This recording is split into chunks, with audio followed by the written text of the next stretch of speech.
Gulf ರಾಷ್ಟ್ರಗಳ ಯುದ್ಧದ ಬಿಸಿ ಹತ್ತಾರು ರೀತಿ ರಾಜ್ಯವನ್ನ ಕಾಡ್ತಿದೆ. ಗ್ಯಾಸ್ ಅಭಾವದಿಂದ ಹೋಟೆಲ್ ಉದ್ಯಮ ಸಂಕಷ್ಟಕ್ಕೆ ಸಿಲುಕಿದೆ. ಕೋಚಿಂಗ್ ಸೆಂಟರ್ಗಳು ಕೂಡ ಪರದಾಡ್ತಿವೆ. ಅನ್ನದಾತರ ಕನಸುಗಳಿಗೂ ಯುದ್ಧ ಕೊಳ್ಳಿ ಇಟ್ಟಿದೆ.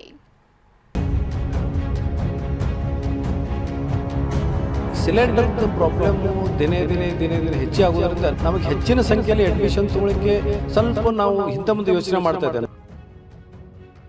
ಈ ಸಕ್ಕರೆ ಬೇಲೆ ಆನೆ ಬಿಡಾರ ಕೂಡ ಈ ಬಿಸಿ ತಟ್ಟಿದೆ ಅಂತ ಹೇಳ್ಬೋದು. ಅಂದ್ರೆ ಈ ಆನೆಗಳಿಗೆ ಆಹಾರ ಕೊಡೋದ್ರಲ್ಲಿ ಸಾಕಷ್ಟು ಸಮಸ್ಯೆ ಆಗಿದೆ ಅಂತ ಹೇಳ್ಬೋದು. ಒಂದೆರಡು ಸಂಕಷ್ಟವಲ್ಲ, ಒಂದೆರಡು ಸಮಸ್ಯೆಯಲ್ಲ. ಗಲ್ಫ್ ರಾಷ್ಟ್ರಗಳ ಕದನದ ಬಿಸಿ ಕರುನಾಡಿಗೆ 108 ರೀತಿ ತಡ್ತಾ ಇದೆ. ಗ್ಯಾಸ್ ಸಿಲಿಂಡರ್ ಅಭಾವದಿಂದಾಗಿ ಜನಜೀವನವೇ ಅಯೋಮಯ ಆಗ್ಬಿಟ್ಟಿದೆ. ಧಾರವಾಡ ಕೋಚಿಂಗ್ ಸೆಂಟರ್ಗಳಿಗೆ ಸಿಲಿಂಡರ್ ಶಾಕ್. ವಿದ್ಯಾಕಾಶಿ ಧಾರವಾಡದಲ್ಲಿ 500ಕ್ಕೂ ಹೆಚ್ಚು ಕೋಚಿಂಗ್ ಸೆಂಟರ್ಗಳಿವೆ. ಸಾವಿರಾರು ವಿದ್ಯಾರ್ಥಿಗಳು ಓದ್ತಾ ಇದ್ದಾರೆ. ಆದ್ರೀಗ ಗ್ಯಾಸ್ ಸಿಲಿಂಡರ್ ಅಭಾವದಿಂದಾಗಿ ವಿದ್ಯಾರ್ಥಿಗಳಿಗೆ ಊಟದ ವ್ಯವಸ್ಥೆ ಮಾಡಲು ಕೋಚಿಂಗ್ ಸೆಂಟರ್ಗಳ ಮಾಲೀಕರು ಪರದಾಡ್ತಾ ಇದ್ದಾರೆ. ಹೊಸ ವಿದ್ಯಾರ್ಥಿಗಳಿಗೆ ಪ್ರವೇಶಕ್ಕೆ ಹಿಂದೇಟು ಹಾಕ್ತಿದ್ದಾರೆ.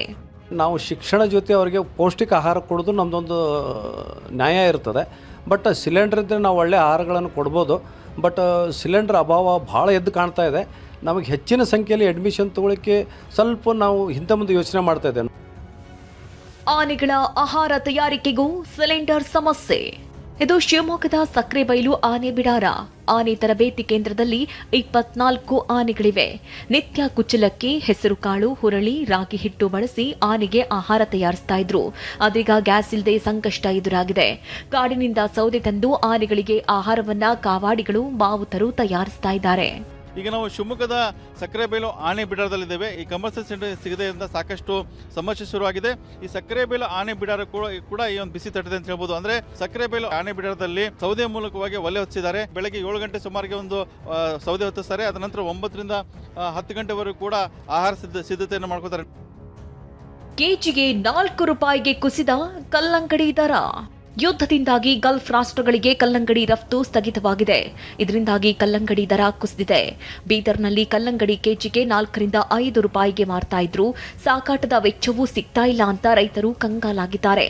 ಕೆಲವರಂತೂ ಹೊಲದಲ್ಲಿಯೇ ಕಲ್ಲಂಗಡಿಯನ್ನ ಬಿಟ್ಟು ಎಲ್ಲವೂ ಕುಳಿತಾ ಇದೆ. ಸದ್ಯ ನಾನು ಬೀದರ್ ಜಿಲ್ಲೆ ಬಾಲ್ಕಿ ತಾಲೂಕಿನ ಹಾಲಹಿಪ್ಪರ ಗ್ರಾಮದಲ್ಲಿ ಸದ್ಯ ನಾನು ಇರ್ತಕ್ಕಂಥದ್ದು. ಮಾರುಕಟ್ಟೆಯಲ್ಲಿ ದರ ಕೂಡ ಸಂಪೂರ್ಣವಾಗಿ ಕುಸಿತ ಕಂಡಿರ್ತಕ್ಕಂಥದ್ದು. ಕೆಜಿಗೆ 4 ರಿಂದ 5 ರೂಪಾಯಿ ಪರ್ ಕೆಜಿಗೆ ಕೂಡ ತೆಗೆದುಕೊಂಡು ಹೋಗ್ತಾ ಇದ್ದಾರೆ. ಆದರೆ ಇದರಿಂದ ನಮಗೆ ಸಾಕಷ್ಟು ಸಮಸ್ಯೆನೂ ಕೂಡ ಆಗ್ತಾ ಇದೆ ಮತ್ತು ನಾವು ಬಿತ್ತಿದಂತ ನಾಟಿ ಮಾಡಲಿಕ್ಕೆ ಖರ್ಚು ಮಾಡಿದಂಥ ಹಣನೂ ಕೂಡ ಬರ್ತಾ ಇಲ್ಲ ಅಂತ ರೈತರು ಕೂಡ ಇಲ್ಲಿ ಹೇಳ್ತಾ ಇರ್ತಕ್ಕಂಥದ್ದು. ಇನ್ನು ಬೀದರ್ನಲ್ಲಿ ಗೃಹ ಬಳಕೆ ಸಿಲಿಂಡರ್ಗಾಗಿಯೂ ಜನ ಪರದಾಡ್ತಾ ಇದ್ದಾರೆ. ಬುಕ್ ಮಾಡಿ 25 ದಿನವಾದ್ರೂ ಗ್ಯಾಸ್ ಬಂದಿಲ್ಲ ಅಂತ ಏಜೆನ್ಸಿ ಎದುರು ಜನ ಜಮಾಯಿಸಿದ್ರು. ಏಜೆನ್ಸಿಯವರ ವಿರುದ್ಧ ಕಿಡಿಕಾರಿದ್ರು. 6ವರೆಗೆ ಬಂದಿಲ್ಲ ನಂಬರ್ ಹಸಿದ್ರೆ ನಮಗೆ ಗ್ಯಾಸಿಂದ ಪ್ರಾಬ್ಲಮ್ ಭಾಳ ಆಗಲತ್ತದ. 2 ತಾಸು 3 ತಾಸು 4 ತಾಸು ಆದ್ರೂ ಸಿಗ್ಲತ್ತ ಇರಲಿದ್ರೆ ಭಾಳ ಜನಸಂಖ್ಯೆ ಭಾಳ ತಾಪತ್ತಿರದ. 11ನೇ ತಾರೀಕು ಬುಕ್ ಆಗಿದೆ. ಬಟ್ ಅವ್ರು ಊರಿಗೆ ಡೆಲಿವರಿ ಕೊಡ್ತಾ ಇಲ್ಲ, ಬರ್ತಾ ಇಲ್ಲ. ಅವರು OTP ಇದೆ, ಡೆಲಿವರಿ ಇದೆ, ಲೈನಿಗೆ ನಿಂದ್ರಿ ಅಂತ ಇದ್ದಾರೆ. ಕೊಪ್ಪಳದಲ್ಲಿ ಕುಲುಮೆ ಒಲೆಗೆ ಜೈ ಎಂದ ಬಾಲಿಕ.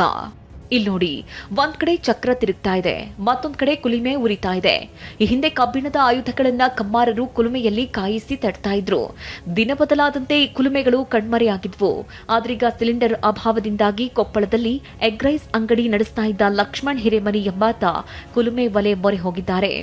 ನೀವು ದೃಶ್ಯಗಳಲ್ಲಿ ನೋಡ್ತಿರ್ಬೋದು. ಸದ್ಯ ನಾನೀಗ ಕೊಪ್ಪಳದ ಬೆಂಕಿ ನಗರದಲ್ಲಿರ್ತಕ್ಕಂಥದ್ದು. ಇಲ್ಲಿ ಲಕ್ಷ್ಮಣ್ ಹಿರೇಮನಿ ಅನ್ನೋ ಎಗ್ ರೈಸ್ ಮಾಲೀಕರು ಈಗ ಹಿಂದಿನ ಕಾಲದ ಪದ್ಧತಿಯಲ್ಲಿ ಹೇಗೆ ಕುಲುಮೆಯನ್ನು ಯೂಸ್ ಮಾಡಿ ಈ ಒಂದು ಕಬ್ಬಿಣವನ್ನು ಕಾಸ್ತಿದ್ರು, ಅದೇ ರೀತಿ ಈಗ ಇಲ್ಲಿ ಎಗ್ ರೈಸನ್ನು ಮಾಡ್ತಿರ್ತಕ್ಕಂಥದ್ದು ನೀವು ದೃಶ್ಯಗಳಲ್ಲಿ ನೋಡ್ತಿರ್ಬೋದು. ಇವರು ಒಂದು ಕಡೆ ಈಗ ಹಳೆ ಕಾಲದಲ್ಲಿ ಕುಲುಮೆ ಯಾವ ರೀತಿ ಇರುತ್ತೋ ಅದೇ ಮಾದರಿಯ ಒಂದು ಪಂಕವನ್ನು ತಂದಿರತಕ್ಕಂಥದ್ದು. ಒಲೆಯಲ್ಲಿ ಕಟ್ಟಿಗೆ ಮತ್ತು ಜೊತೆಗೆ ಇಡ್ಲಿಯನ್ನು ಹಾಕಿ ಈಗ ಇವರು ಎಗ್ ರೈಸು ಮತ್ತು ಆಮ್ಲೆಟನ್ನು ಮಾಡ್ತಿರ್ತಕ್ಕಂಥದ್ದು. ಒಂದು ಕೈಯಲ್ಲಿ ಕುಲುಮೆ ತಿರುಗಿಸ್ತಾ ಮತ್ತೊಂದು ಕೈಯಲ್ಲಿ ಎಗ್ ರೈಸ್ ಮಾಡ್ತಿದ್ದಾರೆ. 2600 ಕೊಟ್ಟು ಕುಲುಮೆ ಒಲೆ ತಂದಿದ್ದು ಹಳೆ ಪದ್ಧತಿಗೆ ಲಕ್ಷ್ಮಣ್ ಜೈ ಎಂದಿದ್ದಾರೆ. ಏನಾದ್ರೂ ಮಾಡ್ಕೊಳ್ಳಿ, ಗ್ಯಾಸ್ ಕೊಡ್ಲಿ ಎಂದ ಮುನಿಯಪ್ಪ. ಇನ್ನು ಹೋಟೆಲ್ಗಳಿಗೆ ನಾಳೆಯಿಂದ 17,500 ಸಿಲಿಂಡರ್ ಸಿಗುತ್ತೆ ಅಂತ ಸಚಿವ ಮುನಿಯಪ್ಪ ಹೇಳಿದ್ದಾರೆ. ಅಲ್ಲದೆ ಕೇಂದ್ರ ಸರ್ಕಾರ ಏನಾದ್ರೂ ಮಾಡ್ಕೊಳ್ಳಿ, ನಮಗೆ ಗ್ಯಾಸ್ ಕೊಡ್ಲಿ, ಸಮಸ್ಯೆ ಬಗ್ಗೆ ಪ್ರಧಾನಿಯೇ ಮಾತನಾಡಬೇಕು ಅಂತ ಹೇಳಿದ್ದಾರೆ. ನಾನು ಕೇಂದ್ರ ಸರ್ಕಾರಕ್ಕೆ ಇವತ್ತು ವಿಶೇಷವಾಗಿ ಒಂದು ಮನವಿ ಮಾಡ್ತೀನಿ, ಆಗ್ರಹ ಮಾಡ್ತೀನಿ, ಆದಷ್ಟು ಬೇಗ ಇದನ್ನು ಅಡ್ರೆಸ್ ಮಾಡಬೇಕು. ಯಾಕಂದರೆ ನೀವೇ ಗ್ಯಾಸ್ ಕೊಟ್ಟು ಒಲೆ ಉರಿಸೋದು ನಿಲ್ಲಿಸಿದ್ದೀರಿ, ಎಲೆಕ್ಟ್ರಿಕ್ ಉಪಯೋಗಿಸೋದು ನಿಲ್ಲಿಸಿದ್ದೀರಿ. ಇವತ್ತು ಸಡನ್ನಾಗಿ ವಾಪಸ್ ಬಂದರೆ it is your duty to address these things. ನೀವು ಎಲ್ಲಿಂದ ತರ್ತಿರೋ ಏನೂ ಗೊತ್ತಿಲ್ಲ. ಯುದ್ಧದ ಹೊಡೆತ, ಗ್ಯಾಸ್ ಸಿಲಿಂಡರ್ ಅಭಾವದಿಂದ 16 ರೀತಿ ಬಿಸಿ ತಡ್ತಾ ಇದೆ. ಜನರ ಜೀವನವೇ ಅಸ್ತವ್ಯಸ್ತವಾಗ್ತಾ ಇದೆ. Bureau report, TV9.